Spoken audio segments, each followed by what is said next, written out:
ज्यावेळेला दादांकडनं ते एक वाक्य आलं आणि त्यावर खूप टीका चालू आहे पुढे पुढे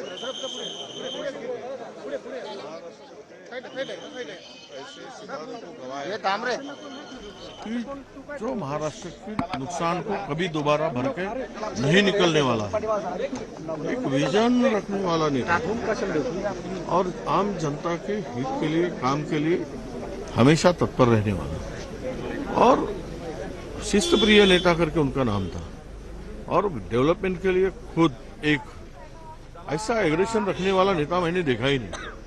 मेरा पिछले 25 साल से मैं उनके साथ में काम करता हूँ, राज्य मंत्री करके स्टेट मिनिस्टर कैबिनेट मिनिस्टर करके मैंने उनके साथ में काम किया है। एक जुझारू और आम जनता के लिए जो काम होना है तो होना है, नहीं करना है तो नहीं करना है, ऐसे स्पष्ट रूप से बोलने वाला, मुख्य बात करने वाले और कुछ पीछे नहीं आगे नहीं सोचना नहीं, जो करना है तो करना है। एक लोकप्रिय मॉस लीडर, जनता के हित के लिए, जनता के काम के लिए सदैव तत्पर रहने वाले लीडर को, नेता को हमने गंवाया है। महाराष्ट्र का बहुत बड़ा नुकसान हुआ है सर। ये नुकसान कभी भर के नहीं निकलेगा। ऐसी कौन सी यादें हैं जो आपको अभी आपके लाइफ टाइम उनकी हमेशा याद रहने वाली? ये देखो, मैंने उनके साथ में तो स्टेट मिनिस्टर का काम किया, वो कैबिनेट मिनिस्टर थे, मैं स्टेट मिनिस्टर था 2-3 डिपार्टमेंट का, और तब से आज 25 साल उनके साथ में हमने साथ मिलकर काम किया है। उनकी एक खासियत थी कि समय हुआ, काम हुआ तो 1 मिनट भी अपने सामने बिठा दे नहीं थे। फालतू की बातें नहीं होना चाहिए। जब मैं बैठा था तो काम हो गया, चाहे मिनिस्टर में हूँ तो आप जरा कुर्सी खाली करो, दूसरे के लिए दो। मुंह पे कोई बुराई ये नहीं, पर बहुत सारी यादें ऐसे कि हम लोग जब हम लोग कभी दौरे पर जाते थे तो दौरे पर जाते वक्त उनकी जो बात करने का ढंग था, काम करने का ढंग था, वो आम जनता की और लोगों के प्रति, देखो कैसा है कि कुछ लीडर ऐसे होते हैं जो केवल तर पवार कुटुंब आता काटेवाडी या ठिकाणी दाखल झालेलं आहे। शरद पवार देखील आता काटेवाडी या ठिकाणी दाखल होत आहेत। हे सगळं पवार कुटुंब आहे। म्हणजे या सगळ्यांना आपण कधी प्रत्यक्ष टीव्हीवर पाहिलं नाही, मात्र बऱ्याचशा कार्यक्रमांमधून, त्यांच्या वैयक्तिक घरगुती कार्यक्रमांमधून या सगळ्यांना आपण एका फोटो फ्रेममध्ये मात्र नक्कीच पाहिलेलं आहे। तर हे सगळं कुटुंब जे आहे ते या ठिकाणी आलेलं आहे आणि या सगळ्या कुटुंबासाठी दादा जाणं हा सगळ्यात एक मोठा धक्का आहे। म्हणजे कार्यकर्ते आणि संपूर्ण महाराष्ट्रासाठी जेवढा हा मोठा धक्का आहे, तेवढाच त्याहून कित्येक पटीनं मोठा धक्का हा पवार कुटुंबासाठी आहे।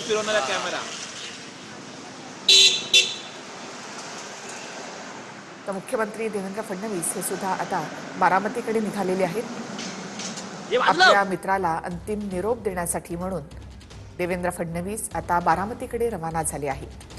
कालही देवेंद्र फडणवीस यांनी हॉस्पिटलमध्ये जाऊन पवार कुटुंबियांचं, सुनेत्रा पवारांचं सांत्वन केलं होतं आणि त्यानंतर ते पुन्हा मुंबईसाठी रवाना झाले होते आणि आता ते पुन्हा बारामतीसाठी निघालेत। त्यांचा हा ताफा कालही आपण पाहिलं, देवेंद्र फडणवीस यांची बॉडी लँग्वेज आपण पाहिली होती आणि त्यांनी जी प्रतिक्रिया दिली की माझा दिलदार दमदार मित्र सोडून गेला, या एका वाक्यामध्येच त्यांची वेदना त्यांच्या शब्दांमधून या ठिकाणी व्यक्त झालेली होती। आणि उपमुख्यमंत्री एकनाथ शिंदे हे सुद्धा आता बारामतीकडे रवाना झालेले आहेत। कालही मुख्यमंत्री देवेंद्र फडणवीस आणि उपमुख्यमंत्री एकनाथ शिंदे हे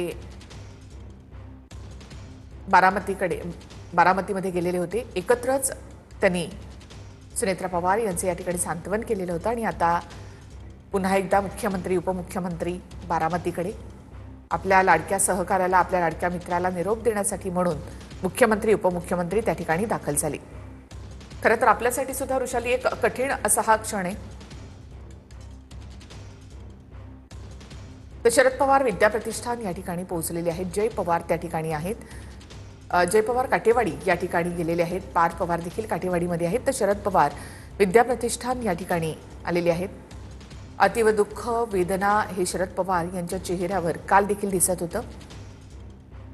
जसं मी म्हटलं वृषाली की आपल्यासाठी देखील एक कठीण आहे, कारण महाराष्ट्रामध्ये आतापर्यंत 2 उपमुख्यमंत्री म्हणण्याची आपल्याला सवय झालेली होती. म्हणजे मुख्यमंत्री देवेंद्र फडणवीस, उपमुख्यमंत्री एकनाथ शिंदे, उपमुख्यमंत्री अजित पवार, हे इतकं सवयीचं झालेलं होतं की आता अजितदादा नाहीत. हे जसं सुप्रिया सुळे यांची प्रतिक्रिया आहे की विश्वास ठेवणं कठीण आहे, की अजून विश्वास बसत नाही.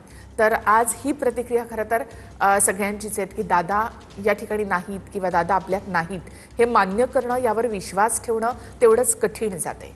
काल पहिल्यांदा सर्वच पत्रकारांना असं वाटत होतं की आपली बातमी जी आहे ती खोटी निघू दे, असं काही घडलेलंच नको असू दे.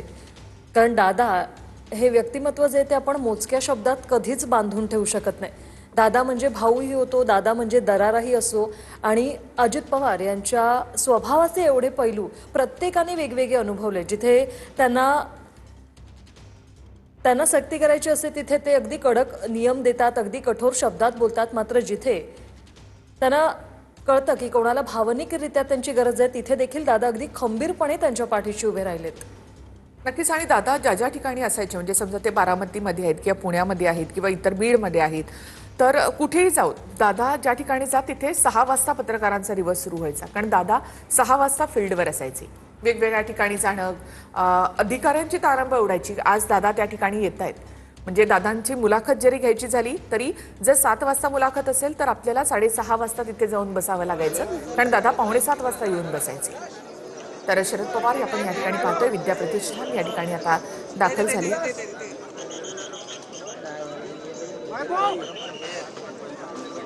तर एक कर्ता पुरुष किंवा एक स्वतःचा मुलगाच म्हणा, जाण्याचं दुःख हे शरद पवार यांच्या चेहऱ्यावर काल दिसत होतं.